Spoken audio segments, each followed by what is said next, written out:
Welcome, Greek U Nation, to episode number 605 of the Fraternity Foodie Podcast. I'm your host, Dr. Mike Eilon, CEO of Greek University. I'm a speaker and an author. Our sixth book just came out. It's called I'm So Beautiful, It's Ridiculous: Unleashing and Promoting Strength, Self-Worth, and Real Sisterhood. So go and pick up that book on Amazon or Barnes & Noble today.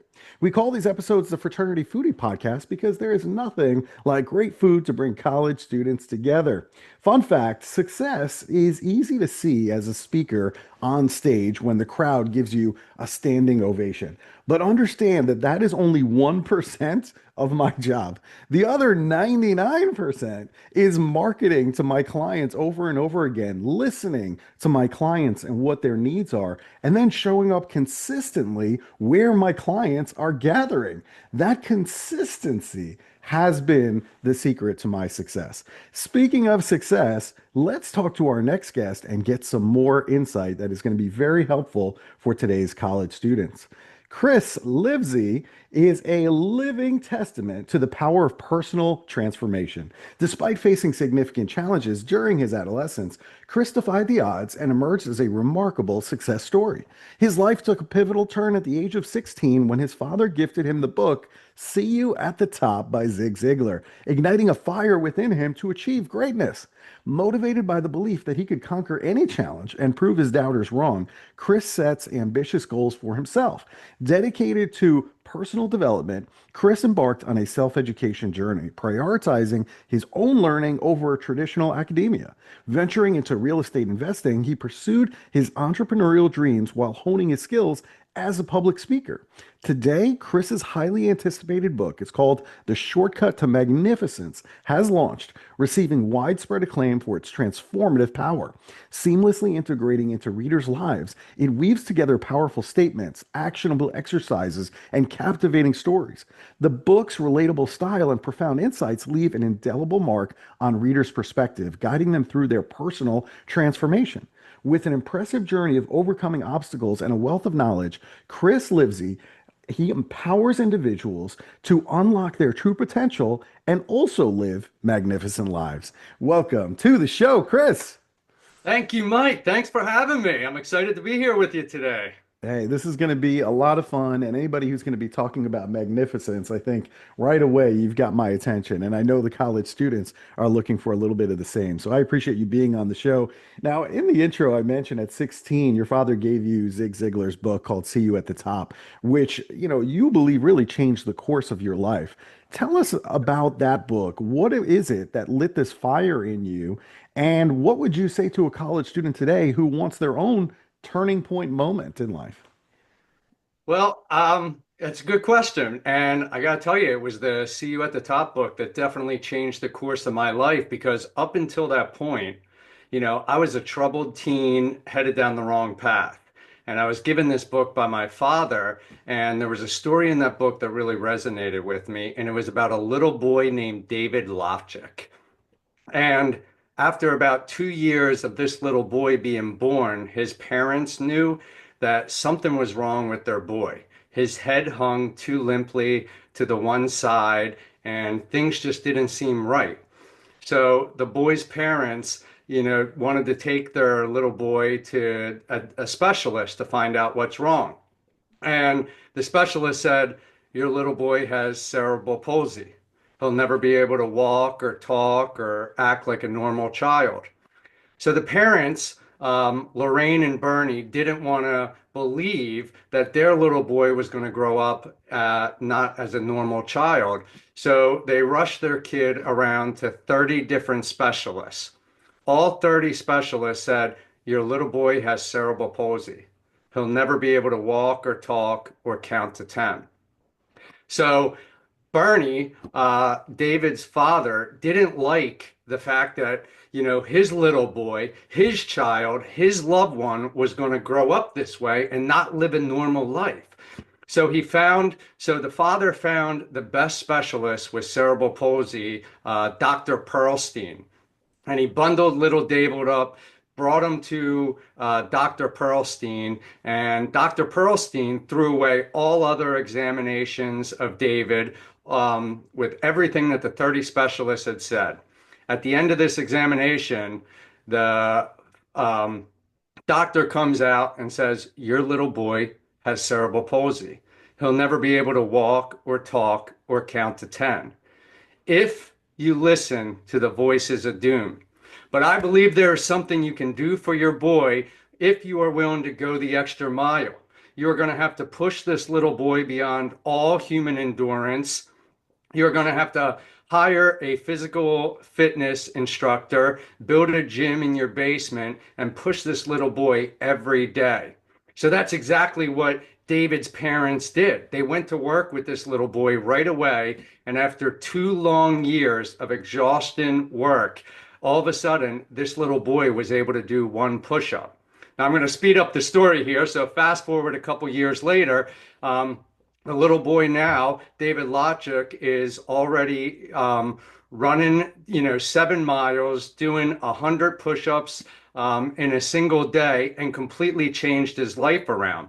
Fast forward years later, the boy grew up to live a normal life, started getting involved in real estate, and ended up having his own family.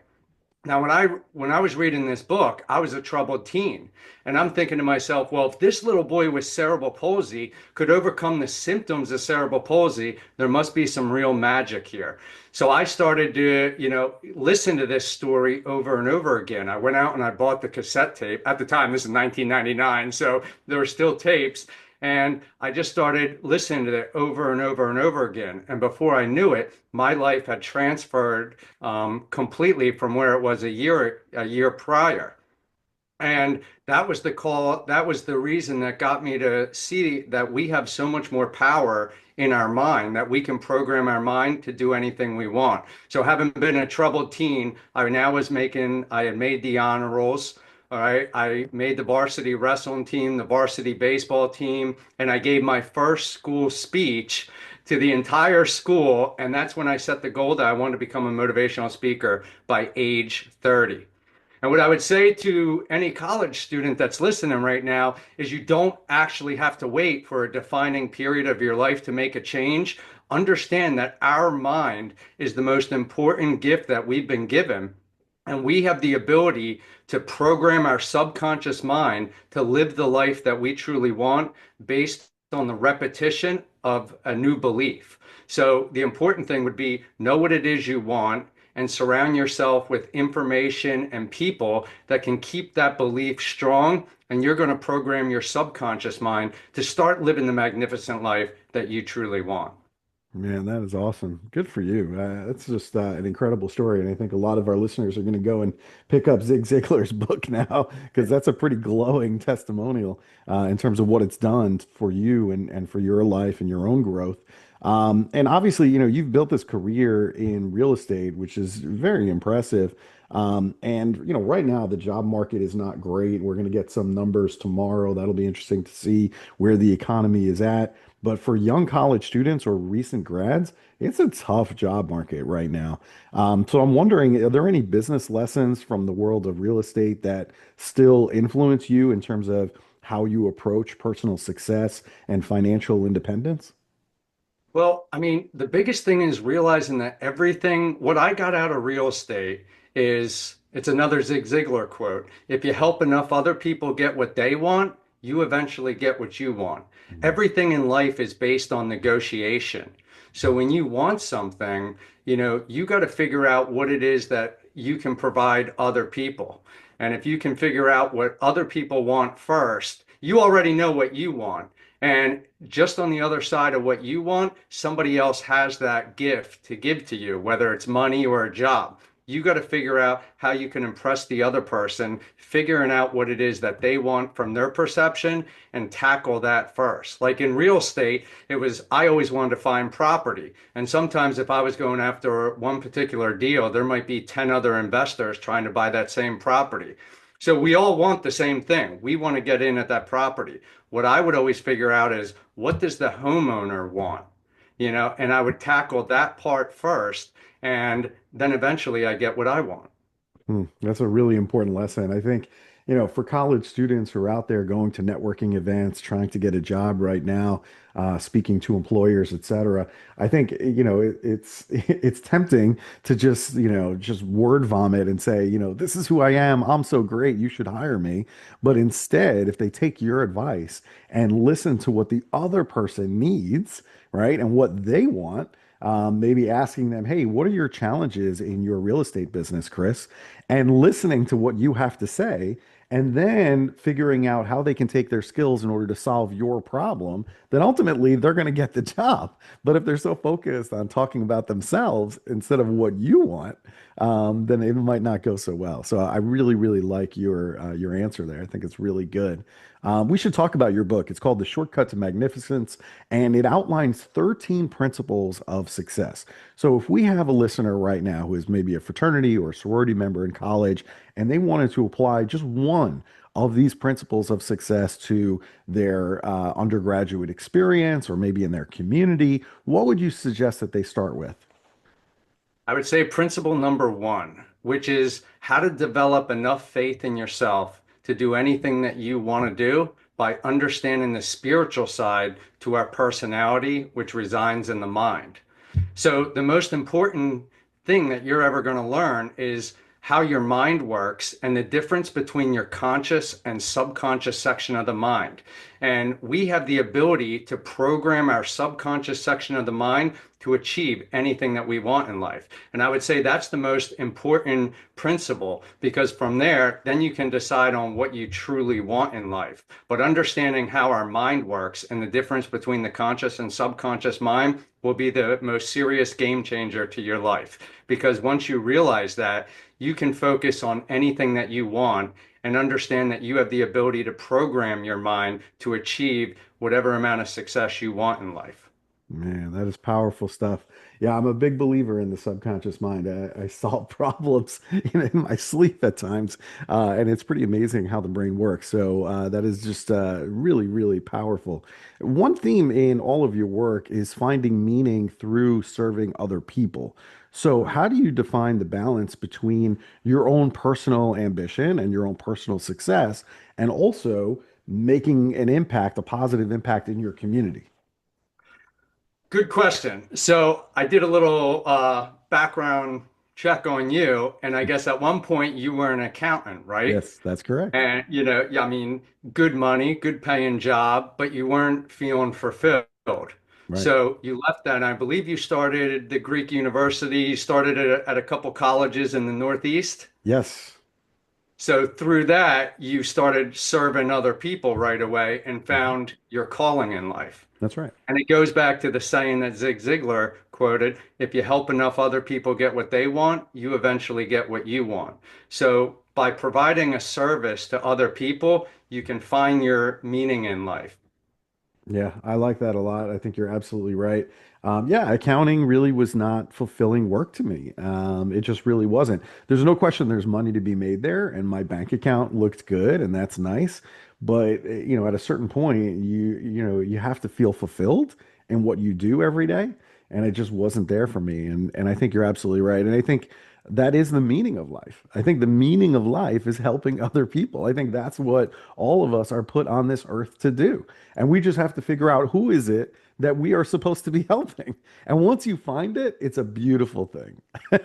Well, and I tell people, the biggest thing to figuring out what your true purpose is in life is I have a principle in my book that I call the tie triangle. And it's through discovering like your purpose based on your talents, interests, and life experiences. Now, it could just be one of the categories, maybe two or all three combined, but you always want to follow that circle in life. Most people don't know what they want to do or don't know what their purpose is. Yep. But if you look at like what are the areas that you're most talented in? What do you have a deep interest in? And then what are some of the life experiences that you've been through in life? And then figure out a way that you could add those to benefit other people. Yeah. Always want to base your career off something that you have an interest in or a talent or an experience, because that's the true calling you have in life. Yeah, 100%. Now, in the shortcut to magnificence, you talk about actionable exercises. Is there something that you do every single day, some daily practice that has been a game changer for you, and our college students can also implement every single day? Yeah, I mean, I think this is going to be simple, but totally game changer for my life. It was 2002. I was working at a gym. I was a senior in high school, and I was working at the local gym just at the front desk. And I would see people come in and out of the gym every single day. And the people that would stay the most consistent, that I would see regularly, always had a higher energy. And the thing about this is the people that were 60 to 70 years old that had an active workout routine, they had the energy of a 30 or 40-year-old. And then I would see people who, in their 30s or 40s who would come into the gym who were overweight or out of shape. They didn't have a lot of energy and just didn't seem as excited as about life as people who had an active workout routine. And what I realized at that point was, working out should be a lifelong commitment. So I set the goal back in 2002 that I was going to, join this lifelong commitment to working out consistently at least 5 to 6 times a week.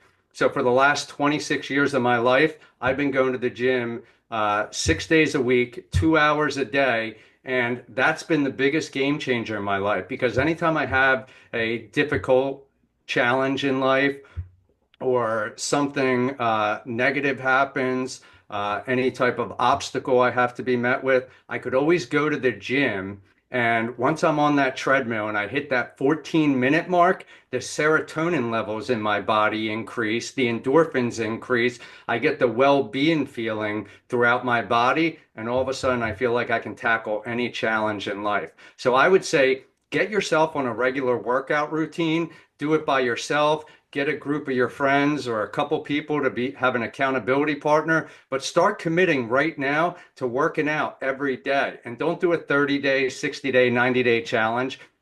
Make it a lifelong commitment. If you can devote 30, 45 minutes a day just to doing cardio, that's going to change the course of your life just in how you feel. And how you feel is how you are portrayed to other people that you meet throughout your day. So you want to be a high energy and in the mindset where you're always feeling good. So I would say start off with a workout routine.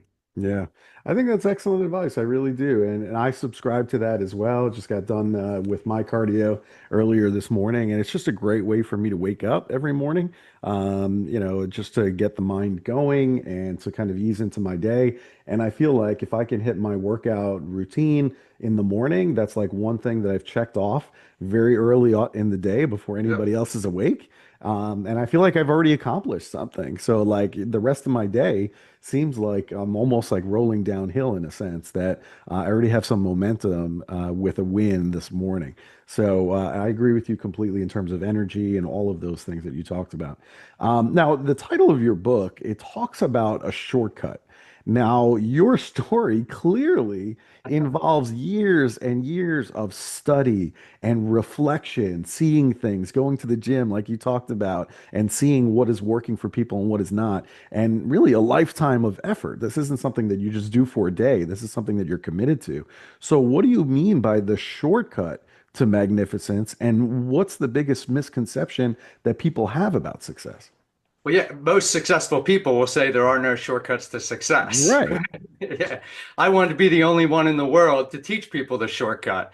And it was because in 1999, after reading the Zig Ziglar book, I set the goal that I wanted to become a motivational speaker. And I devoted my entire life to, studying personal development, neuroscience, epigenetics, really studying from some of the world leaders in different topics because I figured if I spent a lifetime, studying this information, then I could actually bring people the shortcut to success. Because what took me 20 years to study, I can now teach it to you in a book or a 30-minute interview and really put you on the path to living the magnificent life that you truly deserve.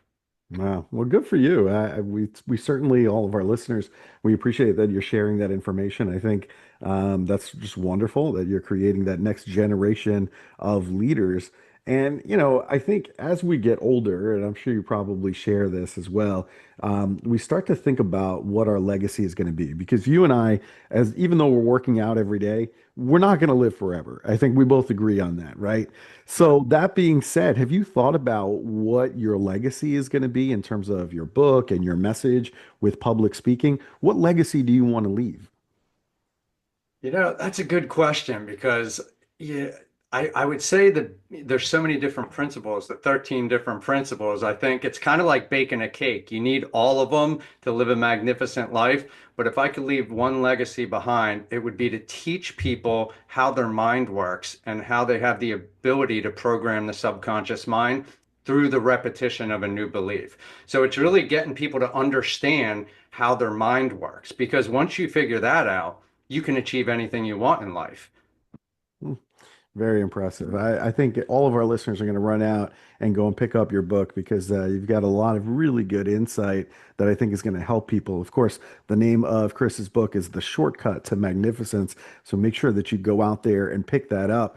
Now, I know you live in the Philadelphia area, and I get there quite often. My wife's family happens to be from Pennsylvania, so we go there to visit friends and family and other things. So the next time I end up in Philly, I love good food. I mean, that's my weakness is just eating really good food. So is there a specific place that you recommend that I go in Philly?